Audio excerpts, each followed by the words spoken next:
What is up, guys? Politics Gaming here, and today we are doing a brand new video on SuperPower 3. We're going to be watching the new gameplay trailer from SuperPower 3, and as well, we are going to be discussing the price.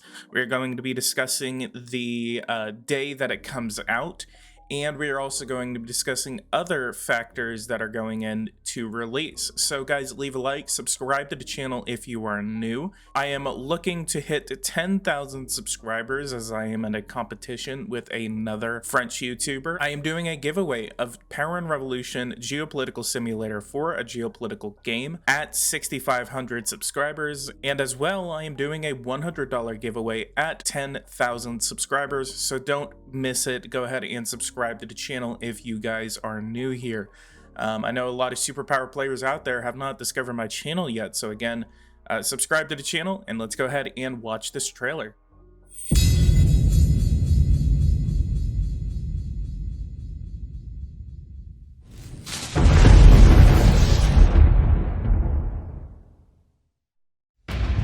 Politics are at the center of any game of SuperPower 3.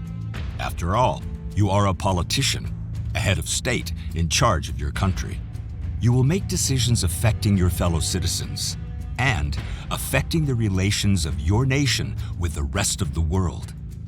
The heartbeat of domestic life in your country is the same as in the real world, where regular elections are won and lost. If you do not win your election, it means that someone else has. So you better try to avoid that. Of course, postponing elections indefinitely is a possibility, but it comes with the price of damaging your standing and approval rating, as well as your international relationships.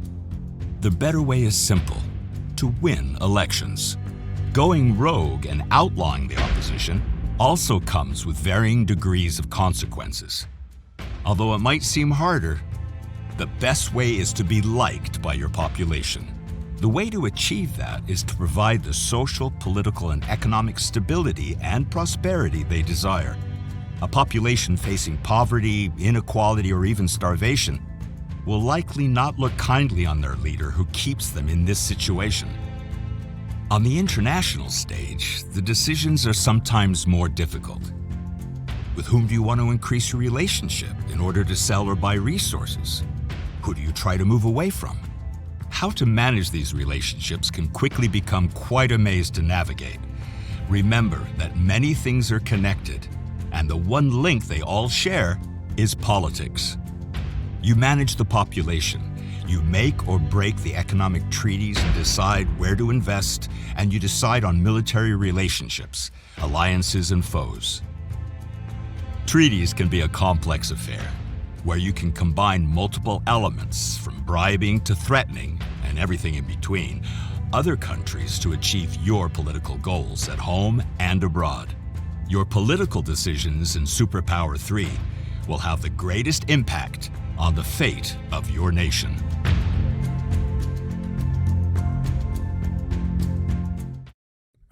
Oh boy, look at that.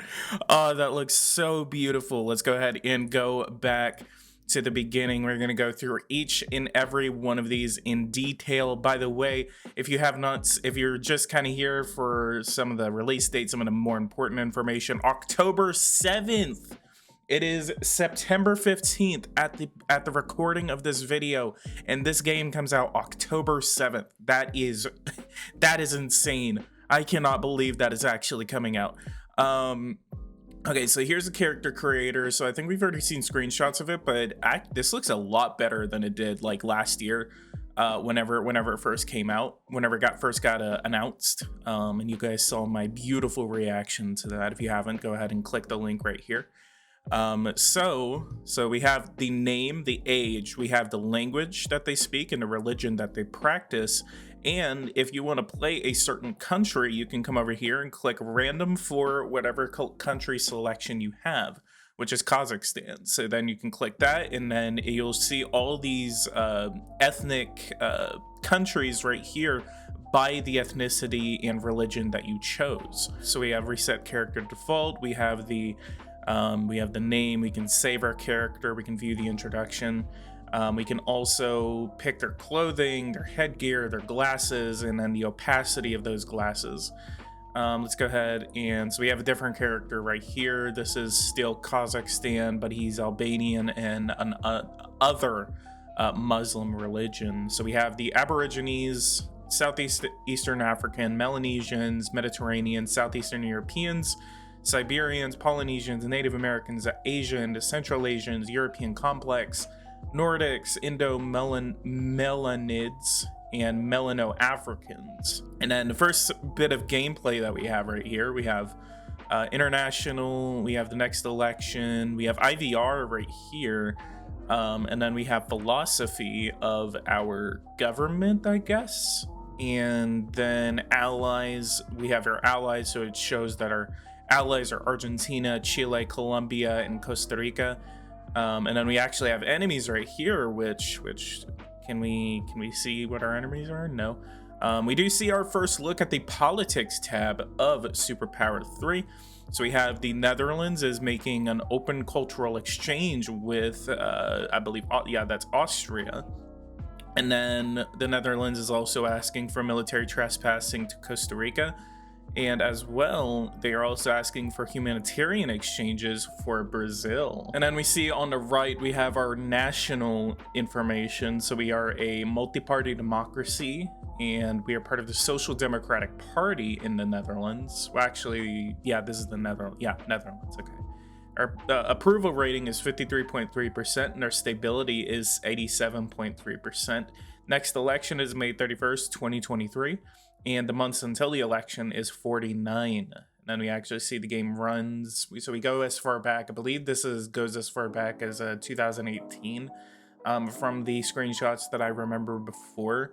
And then we see People's Party for Freedom and Democracy is the party that I believe we're running in the Netherlands. So Social Democrats. So this is for Denmark. A lot of this, I believe, is kind of like custom for multiplayer because there's going to be a lot of multiplayer being played in this game. We have a new treaty, and we can actually name these treaties. This is the Treaty Reykjavik. And then on the bottom, we see total population of Denmark, their network capabilities, their media approval rating, stability, status, their allied.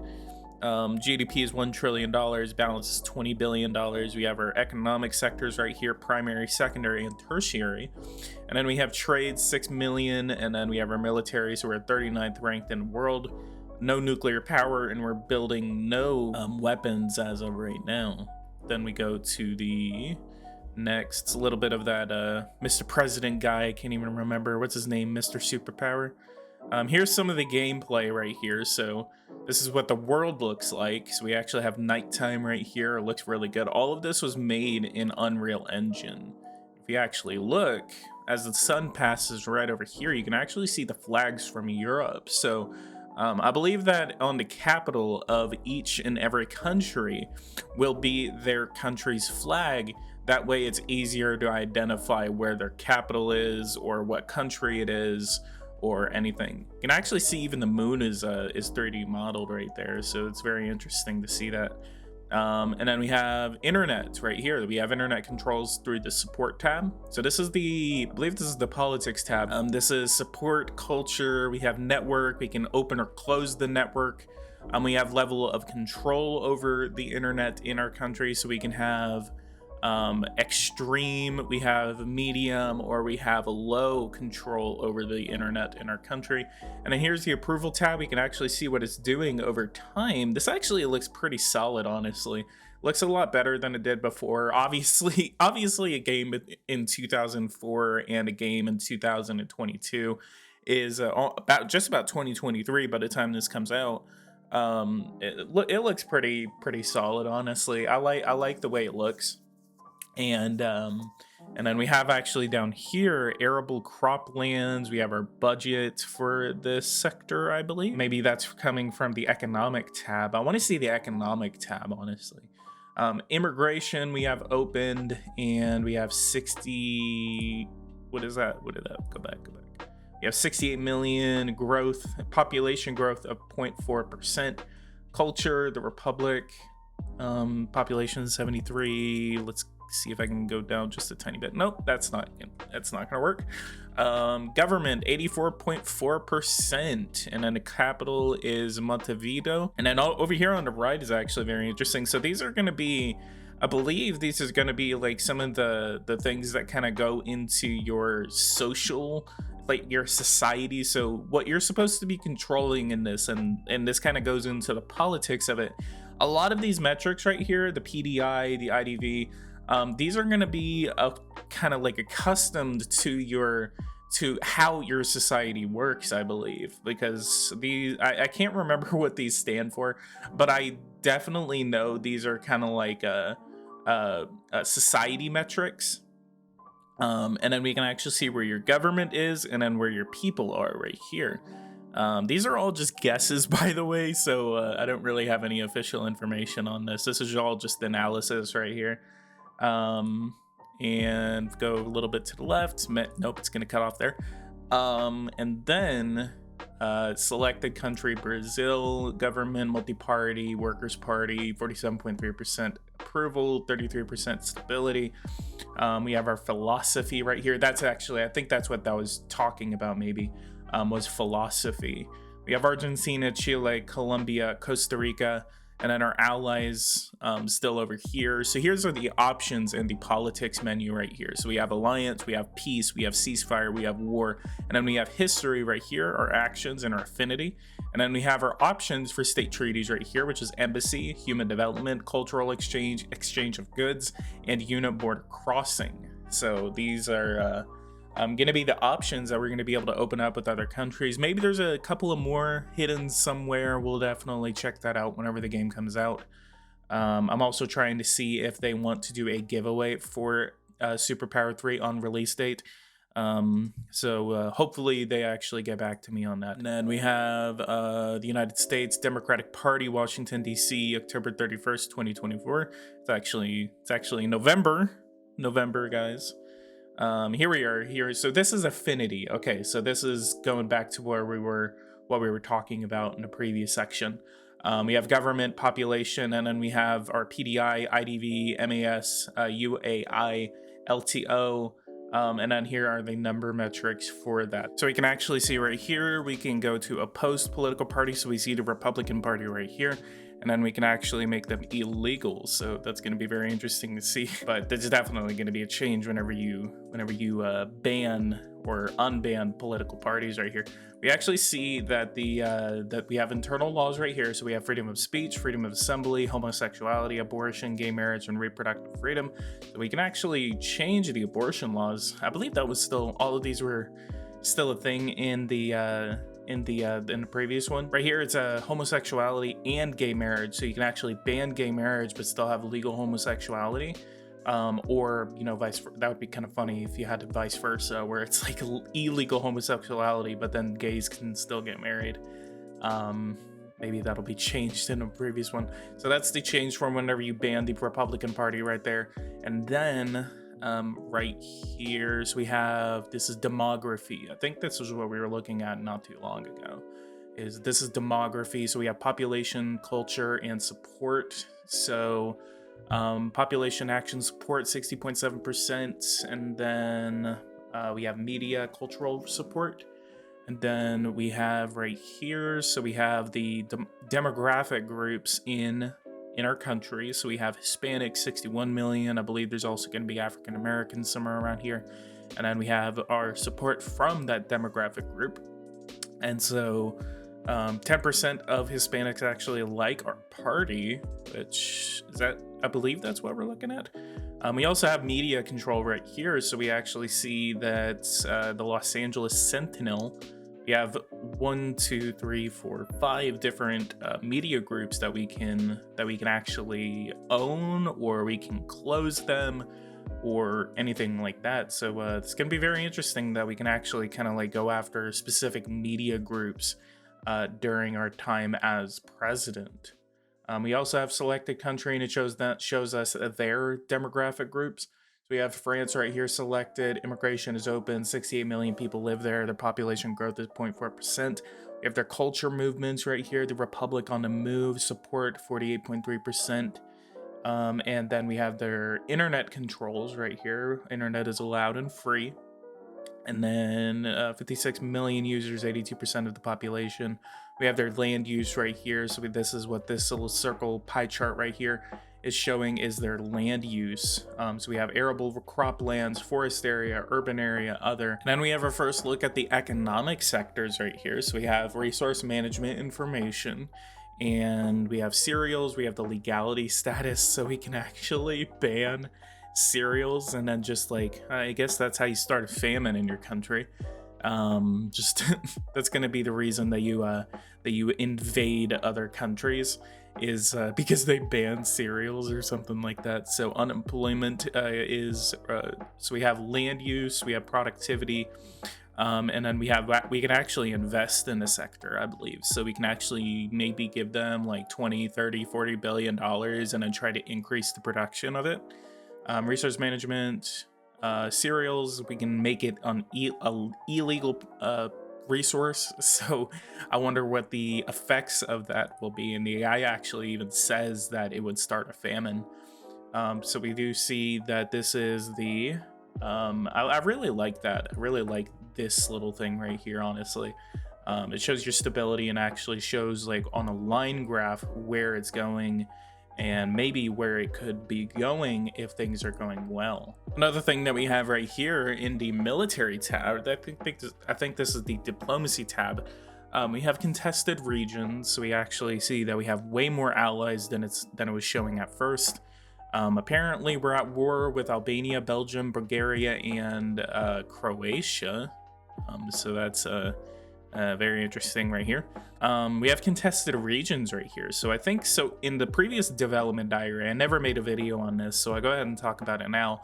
In the previous dev diary, you could actually move troops into a region, and then it actually, whenever you go to war, it launches this this box like 260 kilometers by 260 kilometers. And then so this is how you're gonna have war in the game, instead of a window popping up and then just having, you know, flooding troops into that area. It's actually gonna require a little bit more strategy whenever you go into war. So at the start, it launches this this box 260 by 260 kilometers, and then whenever you're trying to fight, you know, you're gonna have jets, missile launchers, tanks, troops, and you're gonna have to, I mean, it's going to be interesting to see the kind of strategy that goes into having these kinds of battles on the map. So, and then here's more of the international options that we have. So we have status, we have I think this is alliance, peace, or ceasefire, we have surrender, we have war. And then we have a couple of them right here. So I don't know if he goes over them. So we have unit border crossing, we have goods crossing, we have cultural exchanges, we have human development, and then this is an embassy, I believe.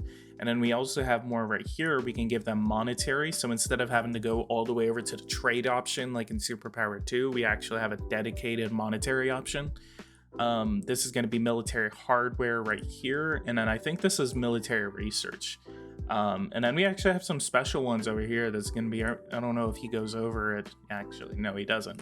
So United States puts a commercial embargo on Canada. They put a commercial embargo on Canada, and then they give him how much money? Woo, $971 billion. Wow. So you can actually literally give them maybe your entire treasury, and it's probably going to be as your treasury is. I'm wondering also how debt is working in the game, and as well as how like diplomatic relations work. I believe downgrades its relations to war with Belgium. The United States is going to war with Belgium, guys. I wonder if they want those Belgian waffles really bad.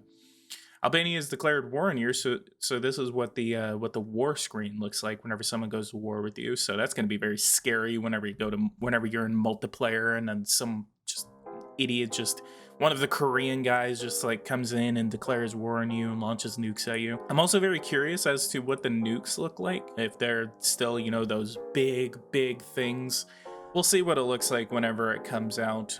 So we have one last thing right here, economic sectors. So we see the primary, secondary, and tertiary sectors, as well as these are the economic sectors as they are presented in the game. So we have research, we have military research. I'm going to assume this is a civilian research. We have luxury, we have a cell phone right here. We also have, maybe this is education right here.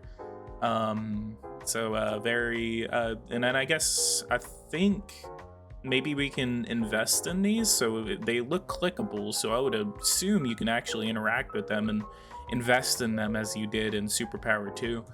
And then we have, I think this is actually what you can do right here. So trading with France, so you can actually view it right here. So like I remember whenever they made the announcement, there was a thing where like you can play as China and you're supposed to like reduce your trade with certain countries by like 25%.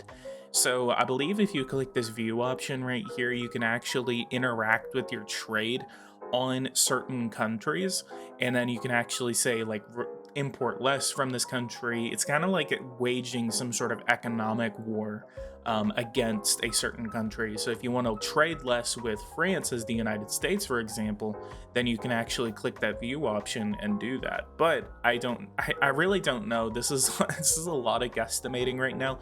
I'm just going with the information that I am being presented with. So we'll definitely figure that out on October 7th. And then lastly, we have our Secret Services tab right here. So we have all the mission types. We have maybe terrorism right here. We have uprising. Is that an uprising one? We also see our budget for Secret Services right here. We have our counterterrorism operations. We have our protection operations. We have our power. And then we can make new cells right here. So this actually looks pretty interesting. And maybe a little more, it just looks a lot more professional than it did on SuperPower 2. SuperPower 2, I mean, I think that's what really got everyone to like it, is it was more, so this is new espionage mission. The cell will try to uncover military technology in the targeted country that your country has not unlocked yet. And then we have, maybe click it, new counterintelligence mission. The cell will go into the counterterrorism list and protect your country from foreign cell missions that you would be the target of. And then can we see one more? Sabotage mission. The cell will try to mess with resource production in the targeted country, lowering one of the economic sectors if successful. And that's about it. Then we have a release on October 7th, 2022. And then I also have a little more information from one of the developers right here. So this is the press release that they actually made on the game. So it's called For the Greater Good, Grand Strategy Game SuperPower 3, launching October 7th. This is the press releases from Vienna, Austria, and Sherbet, Canada. September 15th, admit it, when it comes to politics, you thought at least once, oh, I could do better than our actual leaders. Well, from October 7th, you can prove it in SuperPower 3, an upcoming geopolitical simulation game. In SuperPower 3, you can take control of countries and pre-made scenarios, for example, re-establishing the British Empire. That's based, let's go. Or decide the fate of one of 194 nations in the sandbox mode. Today's gameplay trailer highlights the most important aspects of the game: politics. Your decisions have strong impact on your country, on your citizens, and how other states regard your nation. Many factors are interconnected. An economic treaty can have a huge impact on the people in your country and how happy they are with your role. And changing laws might anger other nations, creating new rivals. And then it is in development and will launch on October 7th, 2022. SuperPower 3 will launch on October 7th, 2022 for a standard retail price of $29.99, 29 euros and 99 cents, and 29 pounds and 99 cents. So again, that is $29.99 for dollars, euros, and pounds. So do look forward to this game, guys. I am going to be streaming it once it drops. I'm very excited for the release of SuperPower 3. I am just, the amount of hype that I am feeling, I may not sound like it right now. If you guys are interested in watching the game, trying to figure out should I even buy it or not, go ahead and subscribe to the channel, because I am definitely going to be previewing this game whenever it comes out. And yeah, that's about it, guys, for today. Go ahead and leave a like, subscribe to the channel if you are new. If you guys want to see more content like this, hit that bell notification icon so you don't miss anything whenever I do make it on a channel.